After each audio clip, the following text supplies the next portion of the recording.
दर्शकों, मैं राजेंद्र बजाज चंडीगढ़ की आवाज चैनल से आज मौजूद हूं सेक्टर 22 पॉली क्लिनिक में। कल आपको याद होगा 20 अक्टूबर को वर्ल्ड ऑस्टियोपोरोसिस डे है और आज अमृत रेजिडेंट वेलफेयर एसोसिएशन सेक्टर 22 की तरफ से यहाँ पे एक मेगा कैंप लगाया जा रहा है, जिसकी अगुवाई हमारे भाई प्रिंस जी कर रहे हैं। इस मौके पर पीजीआई की पूरी टीम यहाँ एकत्रित है। Doctor Badala, head of the department endocrinology PGI के मेरे साथ मौजूद हैं। डॉक्टर साहब, बताएंगे वर्ल्ड ऑस्टियोपोरोसिस डे में ऑस्टियोपोरोसिस क्यों होता है और इसके रोकथाम के लिए क्या करना चाहिए? नमस्कार। तो जैसा कि बताया, ऑस्टियोपोरोसिस एक बीमारी है जो दो शब्दों से बनी है। ऑस्टियो मतलब होता है हड्डी, बोन, और पोरोसिस का मतलब होता है जब हड्डी में छेद हो जाते हैं, छेद बड़े हो जाते हैं, तो उस बीमारी को बोलते हैं ऑस्टियोपोरोसिस। ठीक है। तो जनरली क्या होता है कि जब बच्चा पैदा होता है और धीरे धीरे खाना पीना खाता है, धीरे धीरे उनका ग्रोथ होता है, तो एक एज के बाद जैसे आपने देखा होगा 18 साल तक लड़की का लंबाई बढ़ता है, 20 साल तक लड़के का लंबाई बढ़ता है, फिर लंबाई नहीं बढ़ता है। लेकिन उसके अंदर हड्डी के अंदर और कैल्शियम जमा होता रहता है, वो 25 से 30 साल तक मैक्सिमम हो जाता है।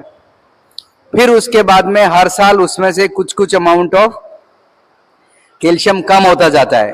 तो अब जैसे ही 50 के आसपास पहुंचते हैं तो वो कैल्शियम का कम होने का स्पीड जो है, निकलने का स्पीड ज्यादा हो जाता है और उसकी वजह से हड्डियों के अंदर कमजोरी आ जाती है, जिसको हम बोलते हैं ऑस्टियोपोरोसिस। ठीक है। और खास तौर से ये बीमारी महिलाओं में ज्यादा होती है।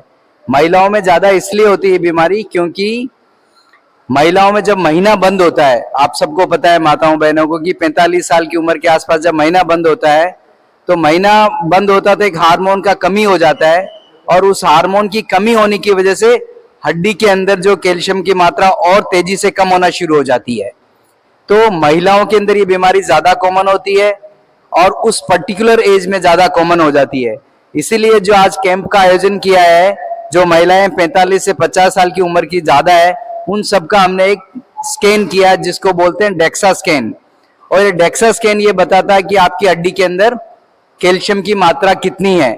अगर हड्डी के अंदर कैल्शियम की मात्रा कम है तो उसके टाइम पे अगर इलाज किया जाए तो उसका फायदा होता है। अभी तक कुछ सालों के पहले इस बीमारी के बारे में ज्यादा जानकारी नहीं थी, लोग जानते नहीं थे। लेकिन अब जैसे जैसे जानकारी बढ़ रही है, दवाइयां भी अवेलेबल है और अब सबसे अच्छी बात है, इसके लिए बहुत सारी दवाइयां अवेलेबल है। अगर आप टाइम से दवाई लेंगे, ठीक टाइम पे पता चलेगा, ठीक टाइम से दवा लेंगे तो आपको बहुत अच्छा फायदा होगा। तो आप आज अच्छा किया, आप यहाँ पे आए, आपका टेस्ट हुआ। जिन लोगों के टेस्ट में खराबी आई उसका हम लोगों ने आपको दवाई लिखा। कुछ लोगों को हमने पीजीआई बुलाया है ताकि यहाँ पे जो टेस्ट स्क्रीनिंग किया उसको कंफर्म करके उसके आगे आपको प्रॉपर दवाई दे सकते हैं। अब मेरे साथ मेरे पीजीआई के जो डिपार्टमेंट के डॉक्टर सुबीन और डॉक्टर विवेक हैं, ये आपको 5 मिनट में 2-3 इंपॉर्टेंट चीजें बताएंगे। ये बताएंगे कि आपको गिरने पड़ने से कैसे बचना है, क्योंकि अगर जब तक बंदा गिरेगा नहीं तब तक हड्डी नहीं टूटता है। लेकिन ऐसा देखा गया सबसे ज्यादा बंदा गिरता घर के अंदर ही और सबसे ज्यादा गिरता बाथरूम में ही। ठीक है। तो ये आपको 4-5 इंपॉर्टेंट चीजें बताएंगे कि बाथरूम में गिरने से कैसे बचना, घर में गिरने से कैसे बचना, क्योंकि अगर नहीं गिरेंगे तो हड्डी टूटने का संभावना बहुत कम होता है। ये मेनली केरल के रहने वाले हैं, इनका हिंदी अच्छा है, ये 3 साल से पीजीआई में काम करे तो अभी हिंदी अच्छा हो गया, पर थोड़ा कुछ समझ में नहीं आए तो हम फिर से बात करेंगे। तो मैं आपको माइक डॉक्टर सुबीन को देता हूँ। ओके, सर ने ऑलरेडी आपको ऑस्टियोपोरोसिस के बारे में थोड़ा समझाया है। हाँ, आपको ऑलरेडी सर ने तो समझाया है ऑस्टियोपोरोसिस के बारे में। अभी ऑस्टियोपोरोसिस में दवाई आप ले लो, अगर दवाई ना ले लो मगर फाइनली आपको फॉल प्रिवेंट तो करना ही पड़ेगा। तो क्यों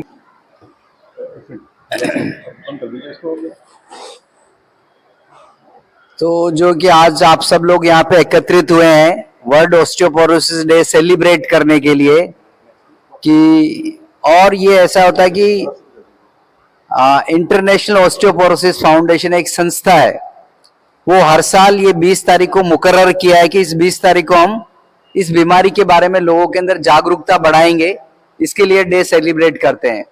हर साल उनका एक थीम रहता है कि 2023 को क्या था। इस बार 2024 का थीम ये है कि जिनकी हड्डी कमजोर है उनको गिरने से बचाना है, उनको गिरने से बचाना है। जैसा कि मैंने आपको बोला है, एक लाइन अगर बोलूं तो जब तक गिरोगे नहीं तब तक फ्रैक्चर नहीं होगा। क्या? जब तक गिरोगे नहीं तब तक फ्रैक्चर नहीं होगा। तो गिरने से बचने के लिए क्या क्या करना है आपको डॉक्टर साहब ने बहुत अच्छे से बताया अभी आपको। ठीक है, तो मैसेज यही है, अपने आप को गिरने से बचाना है और अपनी कमजोर हड्डी को होते हुए फ्रैक्चर से बचना है। तो इस बार का मैसेज वर्ल्ड IOF का यही है 2024 में कि कमजोर हड्डियों को भी बचाना है, गिरना नहीं है और उससे बचाना है। अब पीछे हमारे दो सहयोगी हैं, अमन और अनमोल, ये भी आपको गिरने के बचने के बारे में एक आध चीज और बताएंगे कि बाथरूम में और क्या कर सकते हैं घंटी लगा। Thank you sir. जैसे आपको सर ने और डॉक्टर विवेक, डॉक्टर सुबीन ने बताया ही है, ऑलमोस्ट सब कुछ कवर कर ही दिया है, बट फिर भी आपको बताने, आवाज आ रही है ना, उसके लिए कि आपको जैसे आपका सर वॉशरूम और आपका रूम का जो बेडरूम का रास्ता है वो बिल्कुल क्लियर होना चाहिए। कुछ टेबल, कुछ चप्पलें, रात को हम ऐसे होते हैं जूते पड़े होते हैं तो हम गिर सकते हैं, तो एडुकेट लाइट, थोड़ी सी लाइट या वॉशरूम में जगा के रखिए सो आपके बेडरूम तक आ सके। बेसिकली ये सीनियर सिटीजन लोगों के लिए है कि थोड़ा सा वो इजीली जा पाए वहां पे।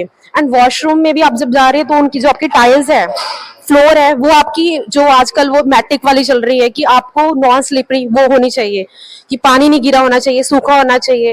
एंड दूसरे कि आप अपना जब भी भीड़ में जा रहे हैं तो भीड़ में आपके पास जूता वो कंफर्टेबल होना चाहिए। जैसे होता है आजकल हम स्टाइल से वो अपने मैचिंग शूज पहनते हैं या कुछ भी, पीछे से पैर रखेंगे तो गिर सकते हैं, तो अवॉइड कीजिए। जो भी सीनियर सिटीजन जैसे जिनको प्रॉब्लम आया है तो वो तो ये प्रिकॉशंस लेना ही है कि अच्छा जूता पहनिए, स्पोर्ट्स शूज पहनिए, वॉक पे जा रहे हैं तो अपने कंफर्टेबल शूज पहन के जाना है। बाकी आपको जो भी डाइट, बैलेंस डाइट लेना चाहिए, आपको कैल्शियम, ये सब डायरी प्रोडक्ट्स थोड़ा इंक्रीज करना चाहिए। कस्टर्ड एप्पल्स एक फ्रूट है, जैसे सीताफल है, उसमें सबसे ज्यादा कैल्शियम होता है, आप लोग वो भी ले सकते हैं। ठीक है, सीताफल है जो,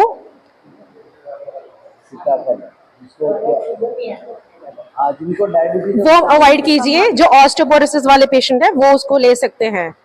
ठीक है जी। सो इस बार का थीम यही है, गिरने से कैसे बचना है। तो हर एक आदमी का अपना अपना अलग एक्सपीरियंस होता है, तो गिरने से आपको बहुत सारी चीजें डॉक्टर सुबिन ने बताई, अनमोल मैडम ने बताई, सॉरी अमन मैडम ने बताई भी, अनमोल जी भी आपको दो चार इंपॉर्टेंट चीजें बताएंगे कि और क्या गिरते, कैसे लोग गिर जाते हैं। और क्योंकि ये दो ही लोग हैं जो क्लास लगाते हैं वहां पे PGI में ये समझाने के लिए, और जो हमने किताब बनाई है उसमें कुछ फोटो लगाए हैं आपके लिए, वो फोटो से तुरंत समझ में आ जाएगा कि क्या क्या चीज कारण है गिरने के। तो अनमोल आपको दो तीन चीजें और बताएगी और उसी के साथ हम आपको फ्री कर देंगे, घर पे जाके गरम गरम खाना खाइए। फिर जैसे कि मैम ने आपको बताया है वॉशरूम का, कि जब आप वॉशरूम में नहाते हो या कुछ भी करते हो तो उन सब चीजों का ध्यान रखना है। वॉशरूम के अंदर जाने से पहले लाइट जो है वो आपको पहले क्लियर होनी चाहिए, लाइट बाहर होनी चाहिए वॉशरूम के, स्विच बाहर होना चाहिए, स्विच बाहर होना चाहिए। बहुत सारे लोग स्विच अंदर लगाते हैं, वो नहीं, बाहर होना चाहिए। ठीक है, तो ताकि आपको दिख सके कि अंदर पानी वगैरह कुछ गिरा तो नहीं है, सूखा होना चाहिए आपका वॉशरूम। और जो अपनी सीट होती है वो भी वेस्टर्न होनी चाहिए। जैसे बुजुर्ग लोग होते हैं तो उनसे नहीं उठा जाता ना, ज्यादा बैठा या उठा ऐसे नहीं जाता है। और साइड में आपकी कुछ पकड़ने के लिए होना चाहिए, इनकेस आप वॉशरूम में हो एकदम से चक्कर आ जाते तो कुछ साइड में पकड़ने के लिए होना चाहिए। कई लोगों को आदत होती है जैसे कि नहाने के बाद तेल लगाते हैं बॉडी पे, तो वो सब ध्यान से लगाना है। कहीं तेल जो है वो अगर नीचे गिर जाएगा तो आप खुद ही फिसल जाओगे, तो इन चीजों का थोड़ा ध्यान रखना है। और बाथरूम में कपड़ा नहीं पहनना, ऐसा एक आदत होता बाहर है आकर बाथरूम में पजामा पहनते हैं, आप जब भी पजामा पहनेंगे तो एक पैर ऊपर फंस करना सकता पड़ेगा। है। और ओल्ड एज के अंदर बैलेंस नहीं रहता है, बैलेंस नहीं तो उससे गिरने का डर ज्यादा रहता है और गिरोगे तो फ्रैक्चर होने का खतरा है। तो आपको ये सब चीजें बाहर आकर ही करनी है।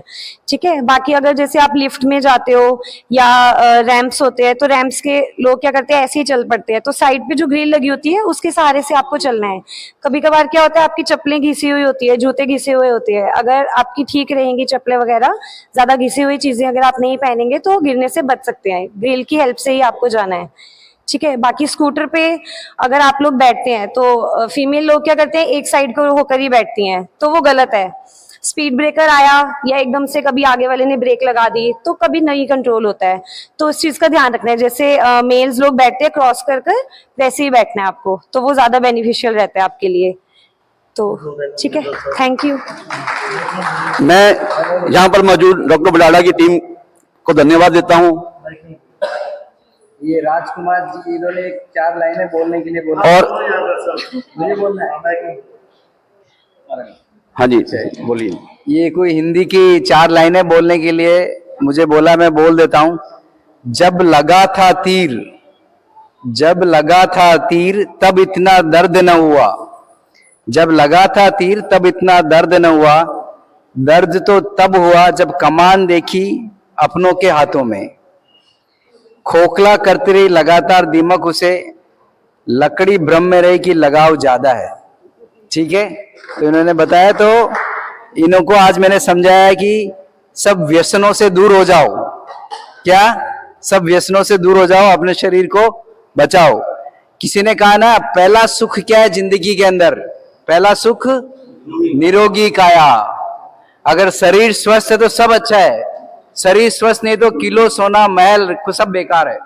दूसरा सुख घर में माया, और तीसरा सुख पुत्र धन पाया, चौथा सुख सुलक्षणा नारी।